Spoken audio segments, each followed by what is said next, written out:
Hi, I'm Tanya Parker Mills, owner and manager of the Book Bungalow. Welcome to our virtual author event with Christy Harrison in conversation with Janae Desmond Harris. Before we begin, I'd like to encourage each of you to order your copy of Christy's new book, The Wellness Trap, which is very interesting. From our store, if you haven't already gotten a copy, we have 25 copies available for purchase, and we're willing to ship them anywhere in the country. So please consider ordering your copy through us at www.thebookbungalow.com.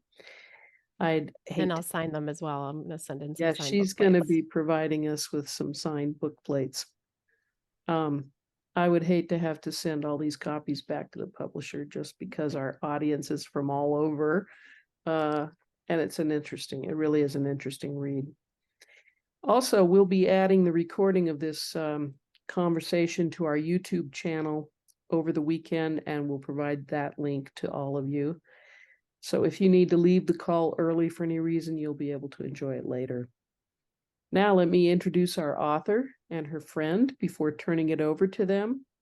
If you have any questions for Christy, please post them in the Q&A, and we'll try to get to them before we conclude. Christy Harrison, MPH, RD. Okay, RD is registered dietitian. Mm-hmm. MPH is Masters of Public Health. Thank you. Yeah. Checked that before.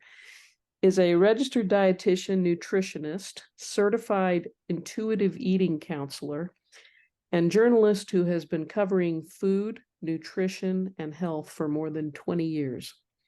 She is the author of 2 books, The Wellness Trap and Anti-Diet, and the producer and host of the podcasts Rethinking Wellness and Food Psych, which have helped tens of thousands of people around the world think critically about diet and wellness culture and develop more peaceful relationships with food. Her writing has appeared in the New York Times, Self, BuzzFeed, Refinery 29, Gourmet, Slate, The Food Network, and many other publications, and her work is regularly featured in national print and broadcast media. You can learn more about Christy and her work at christyharrison.com. Janae Desmond Harris is a Slate staff writer and editor. She writes the Dear Prudence advice column and previously worked at the New York Times, Vox, and The Root. You can find her work at slate.com. Christy and Janae, welcome to you both, and thanks for making this possible for our readers. I'll turn the time over to you now. Okay, great. Christy, thank you so much for inviting me to do this with you. Thank you, Janae, for being here. And thanks, Tanya, for having us. It's great to be with you. So, as you know, I was introduced to your work through the Food Psych podcast on intuitive eating, which I just completely devoured and listened to every episode. And then when I was an editor at the New York Times in the opinion section, I reached out to you to write some pieces because I just thought you were one of the most detail-oriented and fact-obsessed thinkers I'd ever encountered. But you paired that with being so empathetic, and somehow you don't come off as a know-it-all. And I think that's just such a great combination for presenting information that can be really challenging to people. And I've told you before, like, you've really called me out through your work on a lot of my own practices, whether it has to do with diet culture or wellness culture, but you've never made me feel bad about it. So I think that's one of the wonderful things about this book that's challenging wellness culture. And I think people will just get a lot out of reading it. And I want them to know that if you read it, you won't feel attacked. You won't feel stupid for things that you're doing. You'll just feel like you have a better understanding of why you're choosing to engage in certain things. So I really appreciate that about you, Christy. Thank you so much. That means so much to me coming from you. You know, I know you're so thoughtful and just you inspire me in so many ways. So I really appreciate hearing that my work has resonated with you like that. Thank you. So just to kind of set the scene for people who may not have read the book yet, Can you explain to people what is wellness? What does wellness mean today in this day and age? And what is quote unquote wellness culture? Yeah, so wellness really is, it's the colloquial term wellness is like the opposite of illness. And that's the term that's been used for so long, for centuries. But its modern context, its modern use came to be in the 1970s or thereabouts, late 1950s, but really in widespread use in the 70s. And it means a practice of trying to prevent illness and prolong life as opposed to simply treating diseases, although people with diseases do make up a significant percentage of the wellness market. And so that's an interesting thing too in talking about wellness, is like this tension between optimizing and sort of getting to this ideal state of wellness and also just restoring health and sort of healing illness. And those two things are very wrapped up in wellness culture and the wellness industry. But there's a really clear emphasis in wellness culture on individual choice and responsibility. And, it's only natural when you're ill, whether acutely or chronically, to want to feel better, to not want to be in pain. But that's not really what wellness means in this current culture. Wellness is not simply the opposite of illness, it's this active pursuit. It's like, you know, intentions and choices and trying to be, striving all the time, right? Always be optimizing. And so wellness is really defined by the things that you do. And it's this sense of personal responsibility for your health and well-being. And doing all the things that are supposed to be, that you're supposed to do, quote unquote, to achieve wellness, typically requires a fair amount of economic privilege. Although, as we'll discuss, it's really also trickled down, I think, and filtered out to people who don't have economic privilege. And that there's a sort of aspirational quality to wellness that everybody's supposed to want to aspire to it. Wellness culture is the belief system that really underlies all those pursuits. So, it's a set of values that equates wellness with moral goodness. And it's really built on a foundation of diet culture and overlaps significantly with diet culture. So, as I discussed in anti-diet, diet culture is a system of beliefs that worships thinness, muscularity, and particular body shapes, and equates those things with health and moral virtue, promotes weight loss and body reshaping as a means of attaining higher status, whether that's health status, moral status, or social status, demonizes certain foods and food groups while lionizing others, and oppresses people who don't match its supposed picture of health and well-being. And it's actually built on a foundation, or, has origins in anti-Black racism, as Sabrina Strings discusses in her book, Fearing the Black Body. So, all of those tenets, I think, are present in wellness culture, but it also sort of builds on them and incorporates some values of its own. It denigrates conventional medicine and really holds up these alternative forms of medicine that are deemed ancient and non-Western, even if that's often not really the case, even if these things are being sort of cherry-picked and mined for parts, as often happens in wellness culture. Because wellness culture also stresses the importance of being able to pick and choose which wellness methods to adopt and figure out what works for you. But it's like sort of taking from all these different cultural practices, and often results in, cultural appropriation and fetishization and harm to the cultures that are being appropriated from. It also lionizes individual choices in general, and makes health out to be a personal responsibility and really a moral, like illness as a moral failing, or disability as a moral failing, and it downplays and outright ignores sometimes the social determinants of health that really have a far greater impact on population level well-being than we're ever taught to consider in diet and wellness culture. And finally, it also gives social media testimonials and anecdotes and sort of just individual stories a lot more weight than sound scientific evidence, which can enable the spread of mis and disinformation. And there's also, the role of social media, I think, is really big in that as well. We have to talk more about that later. Yes. That's huge. Yeah. Okay, you mentioned the things you're supposed to be doing in wellness culture. So I'm just going to quote a few of them from the intro to your book, which is actually a quote from a New Yorker article, to give people an idea of what kind of practices we're talking about when we discuss wellness culture. So a broad range of activities, including juice cleansing, transcendental meditation, snail serum application. I used snail serum this morning. Wow. Buying a Peloton. I have one in the garage. Napping. Oat milk. It's in the refrigerator. Charcoal water, Kegel exercises, sitz baths, citrus diets, ketosis, HIIT workouts, aromatherapy, talk therapy, megadosing CBD, intuitive fasting, avoiding blue light, sensory deprivation, forest bathing, wow, and gargling with Himalayan salt. So when I hear this list of practices, and again, admittedly, I've got a few of them going on in my own home right now, I do kind of think initially, these are things that privileged people with a lot of time on their hands and some extra money do. And with so much so much going on in the world, climate issues, school shootings, fascism. I know you're someone who cares so much about human beings and how they're doing. Why do you care what people are doing sort of with their extra time and money, especially if it seems to be mostly privileged people? Yeah, it's such a good question. So, it's true that many of these things I think are economically out of reach for most people, and that like it's the province of privileged people. And I think it's easy to make fun of some of these practices, as like Mhm. out of touch, and like goop is so easy to The jade lambast egg. because Yeah. yeah, it's just like who on earth has the money or time for that? And also it's just so silly and so culturally appropriative and not even Yeah. really, whatever. It's all the things. Um, and I do say in the book, like in some sense, wellness is the rich person's version of health, right? That it's like Mhm.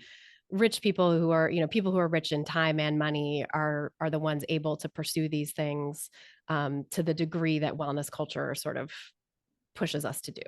But I think actually the concept of wellness as a pursuit of endless activities that you're supposed to do and take personal responsibility for your health through that, like I think that concept has filtered out far beyond just the rarefied spaces in which people can afford to do all the things on that list, so like maybe using snail serum or buying a Peloton isn't out of reach for a particular person, but the idea that they need to put something on their skin, like have a skincare routine, or the idea that they need to be doing fitness in a particular way, like pursuing fitness in sort of instrumental way to change their body, like that is still part of their worldview, right? That's something that I think is so common in this culture.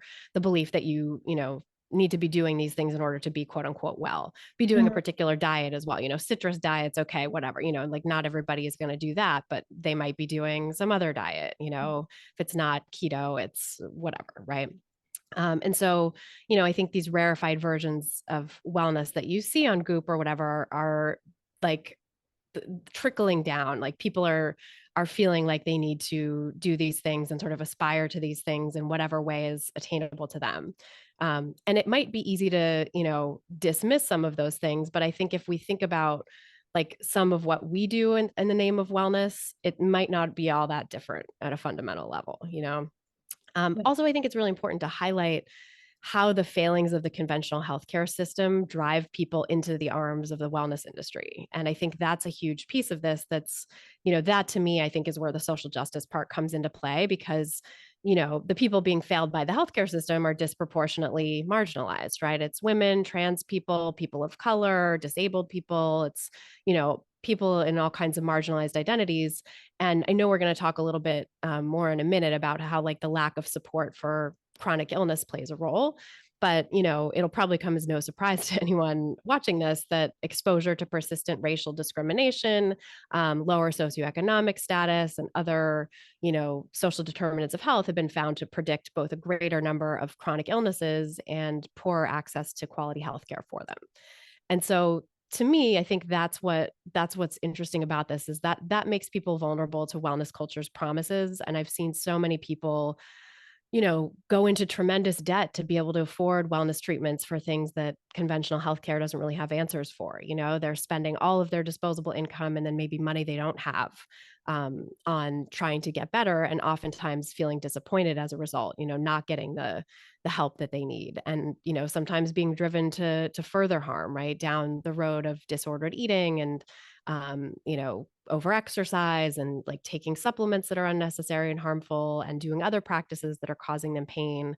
And, to see people's money and time being stolen like that, I think is a real social justice issue because also like we do have a lot of things we need to be concerned about at the collective level. And I think the way that wellness culture keeps us spinning our wheels on things that are ineffective and often harmful, and also like makes us feel like we're individually responsible for our outcomes and our well-being, takes the focus away from the collective change I think that needs to be made, you know? So like I know that personally I was much more able and like have been much more able to think about and focus on issues of social change that I care about when I'm like adequately nourished and not spending all Yeah. my time thinking about, you know, what I'm going to eat and how I'm going to move my body and all these other practices I'm supposed to be doing. So That makes so yeah, much I sense. think that's a huge part of it too. Yeah, the phrase you said, stealing our time and money, just really sticks with me. I think that really gets to the heart of it. So Mhm. it's, it might be harmless to use the snail serum or go on the weird diet, but you only have so many hours in the day and so much money and so much energy, and that's taking away from something else, especially if it doesn't. Exactly. Um, Yeah. you and I have talked a lot about how distrust and just disappointment by conventional medicine can sort of push people toward wellness culture. And I've had personal experience with that. Like, long story short, I suffered from endometriosis for many years that was not diagnosed until I was going through infertility.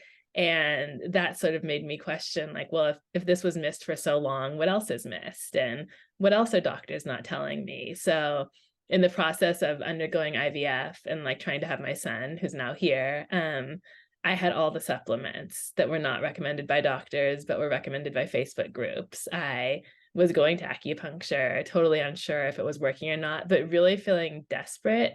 And, every once in a while you'd hear someone say, well, just ask your doctor. And I had kind of lost trust that I could ask my doctor and get like a full response, and a response that took my complete well-being into consideration. I know you've had similar disappointments with the healthcare system. Do you mind talking about sort of what you experienced and how you were able to square that with what now about, the pitfalls of wellness culture? Yeah, sure. I mean, I'm so sorry you had to go through that. And I also had like similar fertility challenges and, was recommended all sorts of weird things for them too. But for me, the chronic illness stuff goes back to like when I was in my early 20s. I mean, it probably goes back further, but in my early 20s, I started having a lot of symptoms and, fatigue, brain fog, missing periods, joint pain, muscle aches, all this different stuff, and no one could figure out what was going on. And I think the missing periods was kind of the biggest red flag to me, but it came along with all this other stuff. And, unbeknownst to me at the time, I was struggling with Hashimoto's thyroiditis ended up being one of the things that was diagnosed at the time, but that didn't really explain all of it. Didn't explain the missing periods. It didn't explain like the brain fog, even after I was on medication for it and all this stuff. And was having digestive issues as well and going from doctor to doctor. And, I ended up getting diagnosed with irritable bowel syndrome, the Hashimoto's, GERD, which is like esophageal reflux disease, eczema, various injuries that can cause chronic pain, that flare up on and off, like all of these things, right? And, numerous other things too. I have another immune bleeding disorder that was diagnosed in my whole fertility saga. And so, I was feeling really dismissed by conventional healthcare providers at the time. I didn't feel like they had my best interest at heart. I didn't feel like they gave me long enough explanations or, took my symptoms seriously. Sometimes things were just dismissed. And so I was like looking around for support online, which at the time it was the early 2000s. This was like around 2003, 2004. And so it was before social media, which I thank my lucky stars for, because if it had You're been, lucky you missed out on those like Facebook groups, let me I'm tell you. Not a really, great really scene. lucky. Yeah. Yeah, I can't imagine what it would have been like if I had been sort Mhm. of doing that deep dive, but still, I did discover a lot of wellness misinformation online. I got, pulled into some like alternative practices and diets and stuff that didn't help and ultimately made things worse. And what I later learned when I started to really recover from the disordered eating and the, undiagnosed eating disorder that was also happening concurrently with all this is that a lot of what I was experiencing was related to, not eating enough and over exercising. And that I think was definitely the cause of the missing periods. and, some of the other symptoms as well. And so when I started eating enough and healed my relationship with food, enough, I got my period back, and like some of the other Mhm. stuff started to go away.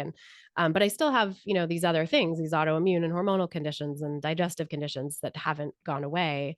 And, it just has been such a process and such a struggle getting help for those things. And they still flare up and interfere with my life sometimes. And, I also had the frustration of later realizing like a lot of this was due to disordered eating, and nobody asked me about that. Nobody actually like asked the right questions and diagnosed me with an eating disorder at the time when I could have been diagnosed. And so I had to struggle in silence and like muddle my way through for a long time, and it was very serendipitous that I, even ended up getting the right help for it. So, I think through all that, and then like misdiagnoses along the way too, I got misdiagnosed with PCOS, polycystic Mhm. ovarian syndrome, and then like was, with a doctor who practiced, which I don't even know if it was called this at the time, but it was like a functional medicine approach. I later learned what functional medicine was and was like, oh, that's what he was doing. Like, he diagnosed my lab values using like non-standard interpretations. And so it was like, well, this is normal, but this compared to this, like makes, the clinical picture look like you have PCOS. And so, I got that diagnosis, and then I worked with someone who was like a PCOS expert who used like an integrative philosophy and approach to PCOS, and, got put on medications and diets and supplements unnecessarily. And it all just totally exacerbated the disordered eating that was underlying the whole thing. Right. So I think that whole process has given me so much empathy, and then like subsequent stuff too. I mean, even like as recently as giving birth a year ago, was like dealt with a whole bunch of BS related to my chronic conditions and nobody really quite knowing what was going on. And so, and then I've seen so many clients and audience members too in my work that have struggled with similar things. And, time and again, I think what I see coming up is that people will get put on restrictive diets as like a first line treatment in wellness culture. There's all this stuff, right? There's the snail serum and the Pelotons and all that, but there's also like, at the heart of it, there's like a diet and the food as medicine approach, and food as medicine belief, is so central to wellness culture. And so just seeing all the harm that that's caused for other people and knowing what it's caused, the harm that's caused for myself, I think has been a real driver in wanting to write this book and in the empathy that I try to convey. And like, it's a tough line to walk, right? Of like calling out wellness culture, like you alluded to before. It's like calling things out, but also being empathetic and compassionate. And like, I want to try to hold both, because I feel like that's what I would have needed when I was struggling, and if Right. I could do that for someone else, like that would be great. And pushing people back toward like research backed legitimate medicine, while Mhm. acknowledging that some people who you encounter are not going to be the greatest there. So I guess there has to be some kind of a push to like be persistent in finding like a real doctor with Yeah. real research backed treatment who will treat you, rather than saying, I went to one who disappointed me, or I went to three who disappointed me, so now I'm going to TikTok for my solution, Right. Which brings me And to my there's next like question. such access issues there too, which yeah, Yeah, we can talk about that as well. Like, absolutely. TikTok. I just joined and mhm. I'm horrified. I don't know. It's probably something I did, but my algorithm is including a lot of alternative, like the beauty stuff is fine, whatever, but a lot of alternative wellness and health stuff, including, for example, somehow I've seen a bunch of videos about mothers of children with like autism spectrum disorders giving their kids quote unquote detox baths to try to heal their symptoms. The way it's presented is I could see how it could be very convincing. There are these testimonials, and then people in the comments are saying, oh, I tried it too, and my son was, being verbal more within 5 hours. And I don't know Mhm. if everyone is in cahoots together and lying, or I don't know if people really believe it's working when it's not. But I can absolutely see people being led to fall for really dangerous things by social media. And I just wonder what you think can be done about that, if anything. Yeah, it's so problematic. And I think like that, the testimonial effect is so Hmm. real. And it's that's like a part of a family of placebo effects, where if you observe someone else having benefits from something, you're actually more likely to have benefits from it yourself, which I just think, social media is so rife with that. Yeah, and it's like so upsetting to see that kind of stuff that's so potentially dangerous. Um, I spend a lot of time on social media in the book because I think it is such a huge part of why wellness myths and disinformation proliferate. And the algorithms are really designed to maximize engagement. And I think that's the heart of the problem, right? So maximizing engagement means keeping people on the platforms, liking, clicking, sharing, so that they're going to be served more ads, because that's the business model, right? It's not a conspiracy. It's actually like, that's just how these Yeah. platforms were designed. They're free to users, but there's that old saying in the tech field, like, if the product is free, then you're the product, right? Like, we Mhm. are the product. We are being sold to advertisers. Our attention is being monetized. That's how they make their money. And so it happens that, what drives the most engagement on social platforms is content that is controversial, that goes to extremes, that provokes moral outrage, that's novel, right? And so, like, dubious misinformation just hits all those notes. You think about like the posts railing against the pharmaceutical industry and then saying, but do this, cleanse or detox to, Sea like, moss or elderberry. right. Yeah. Yeah, exactly. Like, or like, instead of medical treatment, do this protocol or whatever.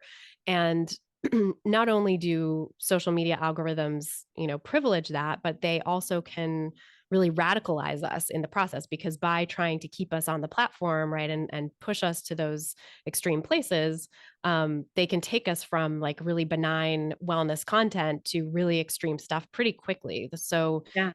a big example of this that we saw in 2021 with Frances Haugen's testimony about Facebook was, Facebook knew that young girls were being driven from, like, quote unquote healthy eating or workout content to pro eating disorder content really Mm. quickly, and doing nothing about it. And just recently, in like December of 2022, the Center for Countering Digital Hate did a report on TikTok and they set up new accounts with the word lose weight in the username, and Mm. looked at and posed as like 13-year-old girls, and saw how long it took for the algorithm to start recommending really harmful stuff. And it was like 8 minutes for eating disorder content. And it was Wow. even less. It was like, I don't know, just a couple minutes for like self-harm content. So it's like, these algorithms are designed to push us in these really dangerous directions. And so I think we need to, like, I think as a society, I think really the answer is societal issues and regulation on social media companies to help stop the spread of misinformation and other harmful content by holding these companies accountable for, and legally liable for the misinformation that their algorithms spread and, that cause harm to people. So right now, there's something called Section 230 of the Communications Decency Act, which is from like the mid 1990s when the internet was just getting started. So it like doesn't account for, social media and sort of the modern landscape of the internet.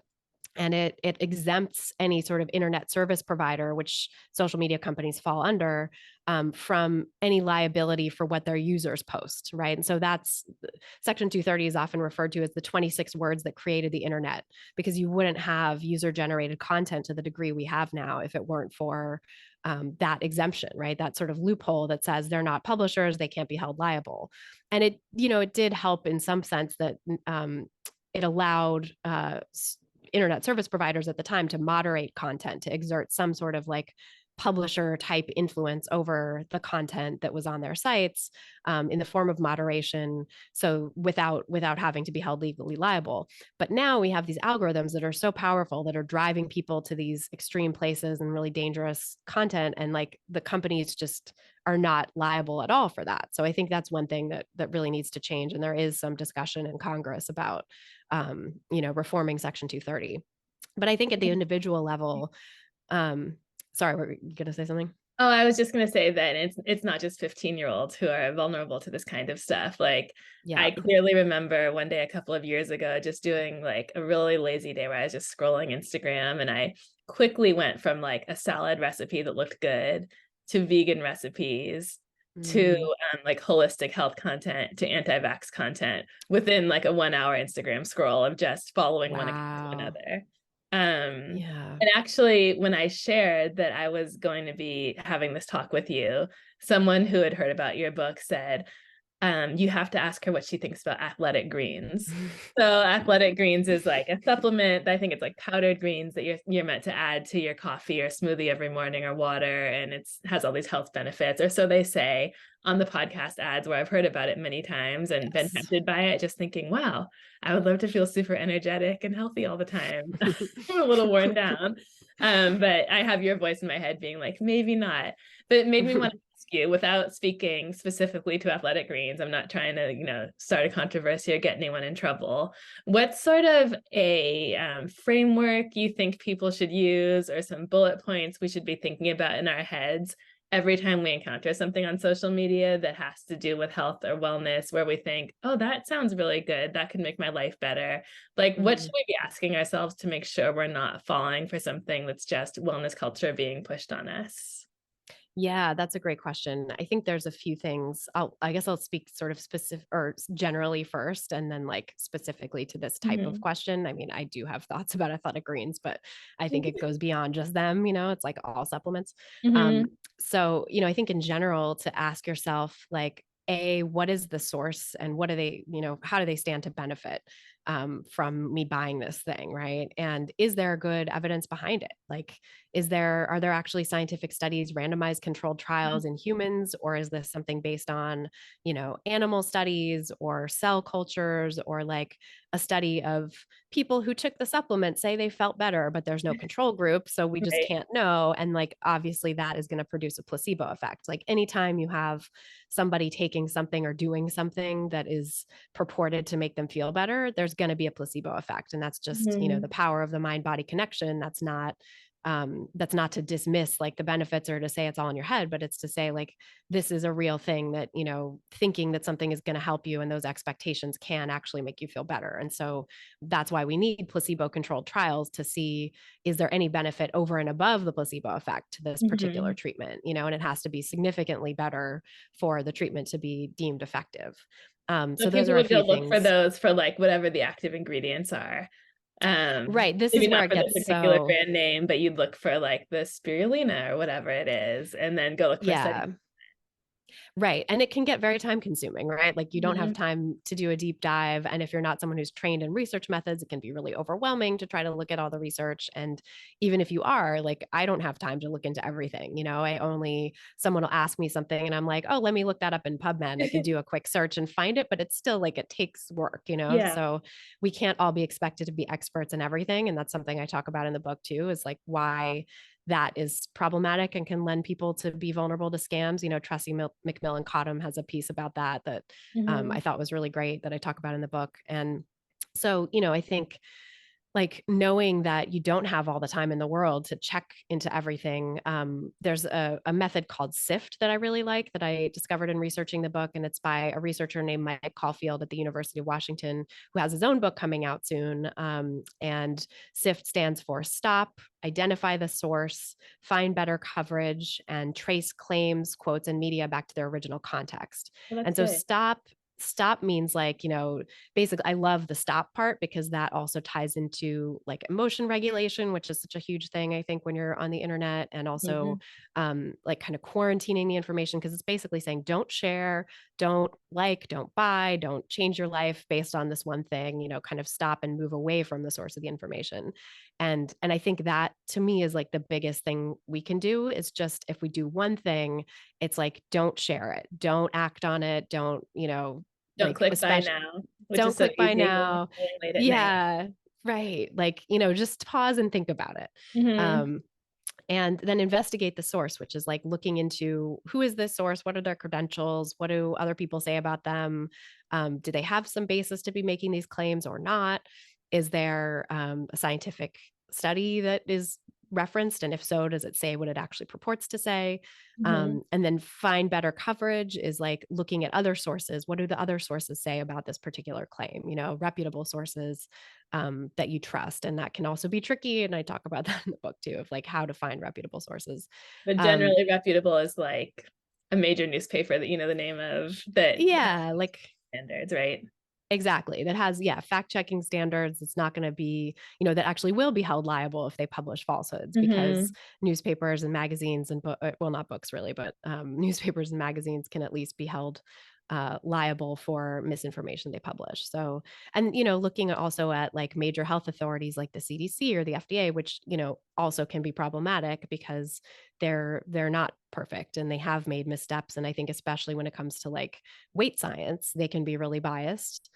Mhm. And I think that, when it comes to claims about, general wellness topics and stuff, they're often pretty good at investigating and, coming down and making a pronouncement. So like something that that a lot of us I think came across recently was ozone therapy, which Gwyneth Paltrow was promoting. And, the FDA put out a statement about it saying it's unsafe like years ago, so it's like you can find those sorts of things to track claims. But the other piece I think which is sort of more specific to this question and to supplements like athletic greens is the supplement industry in the US is largely unregulated too. And like supplement manufacturers can make wild claims because they're not allowed to make disease claims. They're not allowed to say, this will treat or prevent any disease, but they can Mhm. make what's called structure function claims, which is Mhm. like this promotes immunity or this may aid in digestive health, or you'll see those kinds of sweeping claims on the cover or the front of the package, and it's almost like more appealing I think than a specific disease claim. It's like Yeah. may support immune function. It's like you can think of all these different things that it might help with rather than treats COVID or something, which is Yeah. very specific. um, and like even more concerningly, I think, is that the wellness, I mean, the supplement industry is not required to prove safety or efficacy for their products before they go to market. And so, products go to market It's without nuts. any Yeah. independent testing, without like government oversight and regulation. And that's a result of a 1994 law that was enacted thanks to supplement industry lobbying that says, basically the FDA like mostly can't touch them, and supplements can be pulled from the market if they're found to be unsafe after the fact. But in Yeah. practice, that doesn't happen that much. There's not a huge budget for regulation. There's like more than 90,000 supplements on the market and, a very small and more than 1,000 coming out every year, and like a comparatively small number of regulators. And even when things are recalled or asked to be pulled from the market, um, often it'll take years for them to actually be pulled. So I think that's And really there's even important to keep in overlap there with mind. traditional medicine because a real doctor will tell you, oh, get a D vitamin or such and such a Hmm. supplement. And then you're just supposed to go off to Amazon or Walgreens and get it. And evidently you're Yeah. getting something that may or may not work or be regulated. Totally. I think that's another huge systemic failure. And I think we need to regulate the supplement industry and have meaningful tests for safety and efficacy before products go to market, because they are, for all intents and purposes, they're like drugs. They're Mhm. powerful. Oftentimes herbs and supplements are as powerful or more powerful than pharmaceuticals when they're not totally ineffective, because that's Yeah. another thing. It's like they can either be, and there's also both. It's like, some have like really powerful side effects, but not actually main effects that you want. They'll have like Mhm. terrible side effects, but not be effective for the thing that you're taking them for. Right. So I think we just need regulation. I mean, it's just a wild west and nobody's really looking out for us when it comes to supplements. Right. Okay, I'm going to go to a question from the chat. Um, can you talk more about the kinds of mindsets that are most susceptible to being manipulated by the wellness culture? Such a good question. So, in my research, I found that people who are sort of creative minded, who are like deep thinkers, who see patterns in things, maybe are spiritually curious, often are susceptible to this sort of thing. And also people who already believe in one conspiracy theory are more likely to believe in others. And I think that's so easy to fall for in wellness culture because it kind of like we get chipped away at, I think, by so many of these wellness messages, because there's a grain of truth in most conspiracy theories. There's a grain of truth where it's like, in this case, the conventional healthcare system is broken or the Mhm. pharmaceutical industry is problematic or whatever. There's definitely truth to those things. And then wellness culture providers and purveyors can capitalize on that and take up that grain of truth and say pharmaceutical industry doesn't want you to know, or doctors don't want you to know the secret to longevity that I have, and like Right. It's always pay doctors don't want you to know. 39.95. Always. Yeah, that's a huge red flag. Or Mhm. like the secret to longevity, or, Mhm. any sort of terms like that that have this like vague conspiracy flavor. And so once you start believing in one of those things, then it's easier to start believing in others too. It's like there's this ballooning that happens where you believe in, okay, well, the pharma, big pharma is bad and they're out to get us. And that's why, this alternative treatment that I really like has been suppressed because the pharmaceutical industry doesn't want there to be research dollars for it. And then that lends itself easily to like anti-vax rhetoric, right? Big pharma is bad and out to get us, and they're trying to inject us with these harmful vaccines for profit. Like that becomes, I mean, even though that's not true and very far-fetched, and I think would be a far jump for someone who doesn't believe in any of it. It's like you get sort of worn away by spending more and more time in these wellness spaces. And also social media, I think, has that radicalizing effect too. So it can lead you to those more and more radical types of memes and content and stuff. So I think, when you're thinking about like your own personality type, if you are someone who is, creative, like drawn to thinking about larger causes, sees connections and things. And, I count myself in this boat too. Like I'm someone who's like always interested in like connections and sort of like the history of things and the weird, sordid ways that things come to be and stuff. Just recognize that you're susceptible to that kind of language and that kind of marketing, and just be really extra diligent, I think, about how you suss it out. There's terms in use in media literacy, misinformation and disinformation, that I think a lot of us are familiar with, where misinformation is false information without regard to intent. Disinformation is false information knowingly spread with intent to deceive. But then there's one that's lesser known called malinformation that I think is really interesting and relevant here. And that is true information that is weaponized, that's used with intent to deceive or manipulate. So, thinking about how grains of truth about the pharmaceutical industry or the healthcare system are used to deceive and manipulate, I think is really helpful too. This probably goes without saying, but I think another mindset that could make people vulnerable must just be desperation. Yeah. Someone who's in a lot of pain or just has something that they just haven't been able to find a solution for, whether it's acne or their Mhm. energy level, or Absolutely. chronic back pain. I know both of my parents have had chronic back pain for a long time, and wanting to help them, I've like seen the ads on Facebook and like, I should get you this thing, this like special cream or this weird tool. Because at some point you just will want to try anything. And I Yeah. think that makes you extremely, extremely vulnerable. Yeah, totally. That is so important too. I didn't even think about that as a mindset, but that is totally a Yeah.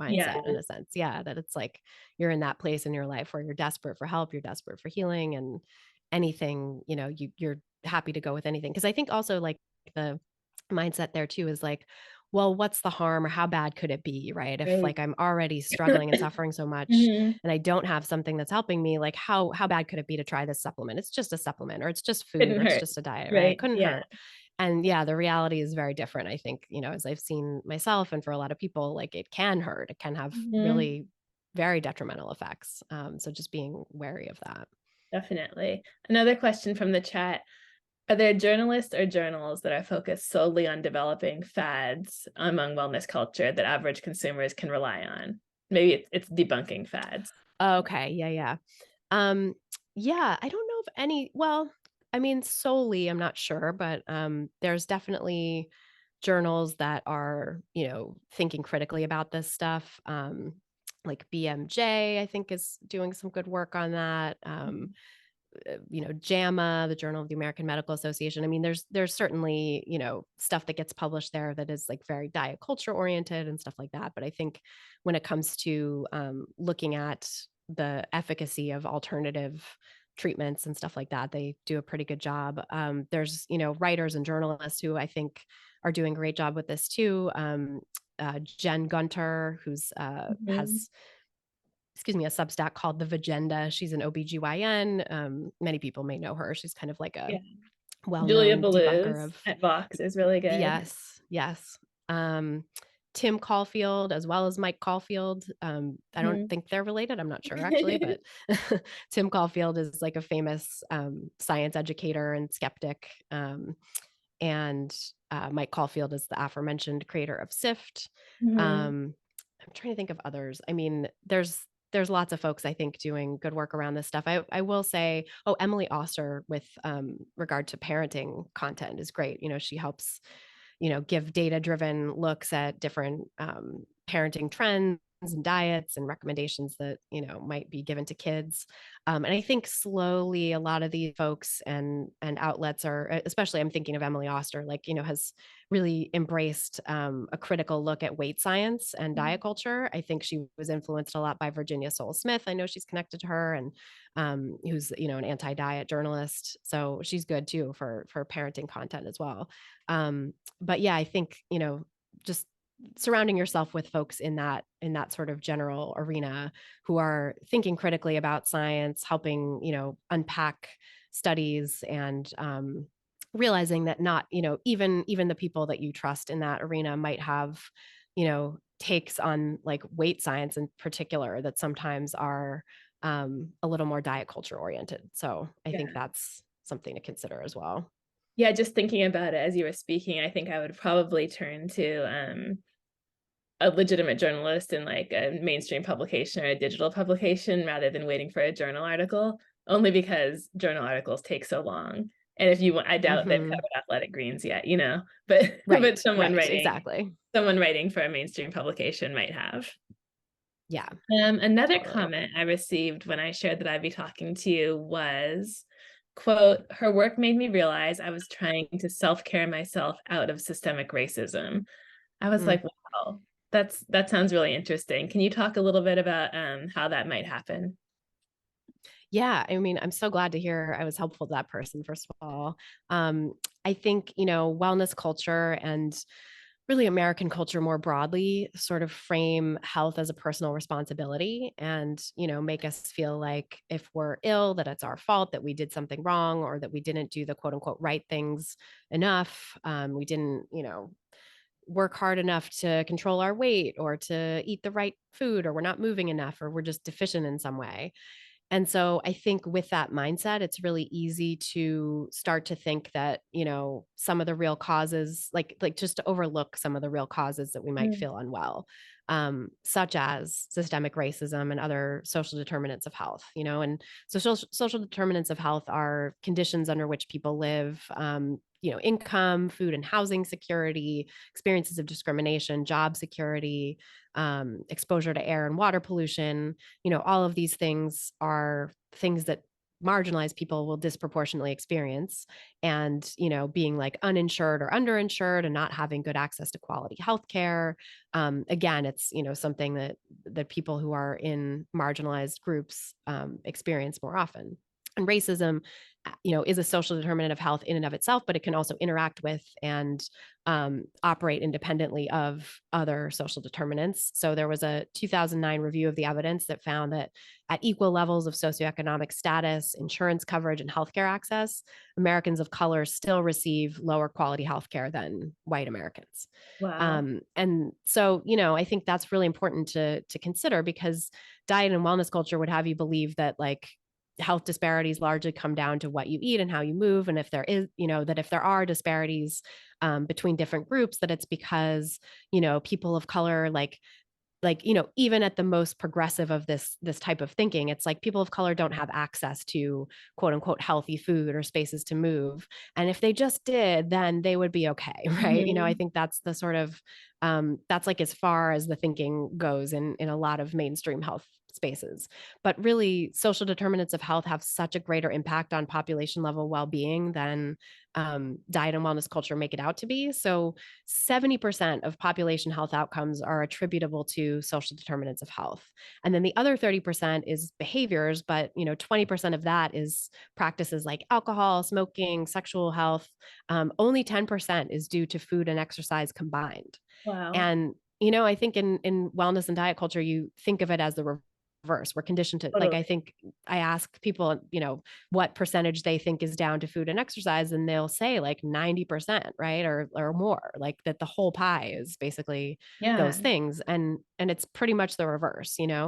So yeah, I think that like we can self-care our way out of racism. I love that phrasing, right? We can think that people should self-care their ways out of systemic racism because we're so conditioned in diet and wellness culture to think that that's an individual responsibility, that, you know, whatever health impacts the systemic racism is having on someone really aren't due to that, but are due to all these choices that they're making. And the reality is completely the reverse.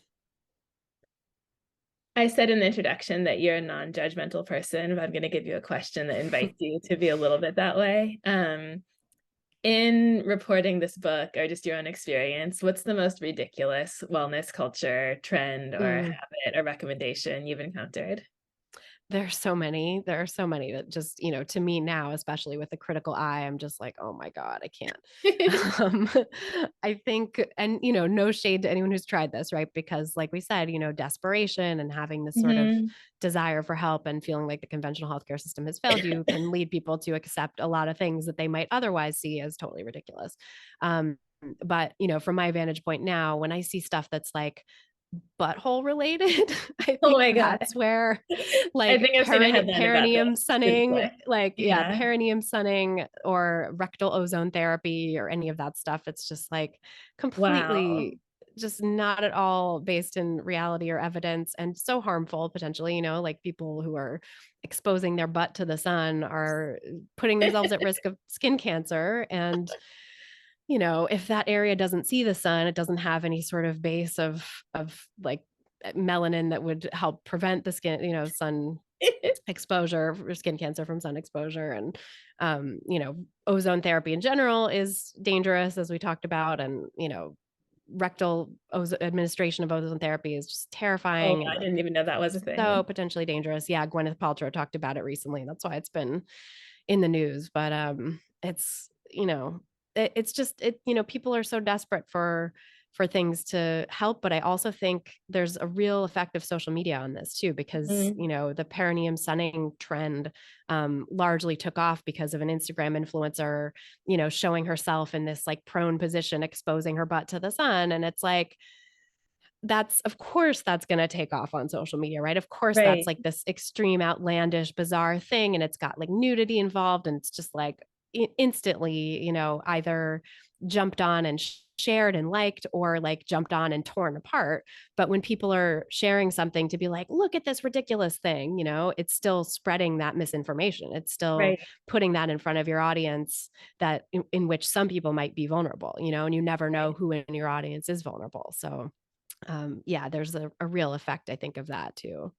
So I think most people, I don't know, maybe a good chunk of people could agree that sounds ridiculous. I wonder what's a wellness culture practice that you challenge that gets you a lot of pushback, sort of from like mainstream society, that most people say, no, that's completely legit and I want to keep doing it.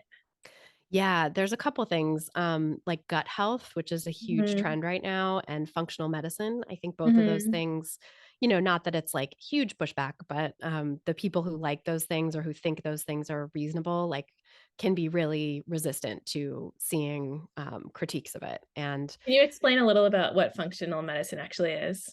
yeah, so functional medicine is an approach to healthcare. It's not just medicine, although it was, you know, it's popular among medical doctors, but there's functional medicine nutritionists and chiropractors and stuff. People don't have to be licensed medical doctors to practice quote unquote functional medicine.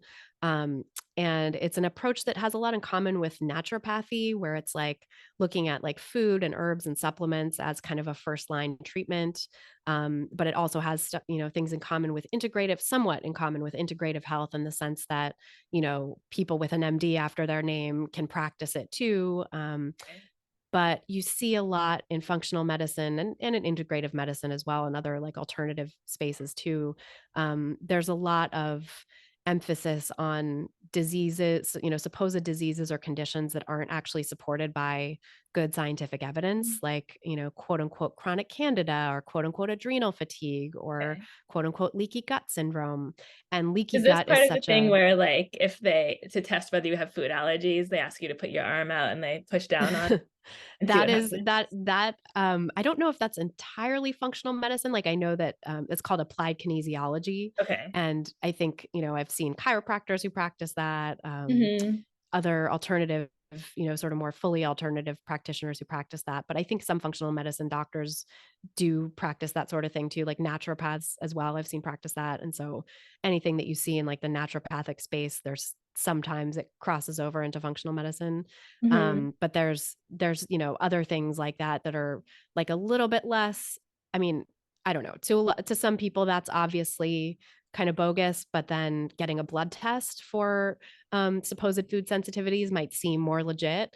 And yet some of the blood tests that are being recommended in these functional spaces and also like naturopathic and alternative spaces, other alternative spaces, also don't have any scientific validity behind them. So like IgG blood tests, which are really common in those kind of functional and naturopathic spaces, and also in like home food sensitivity testing kits.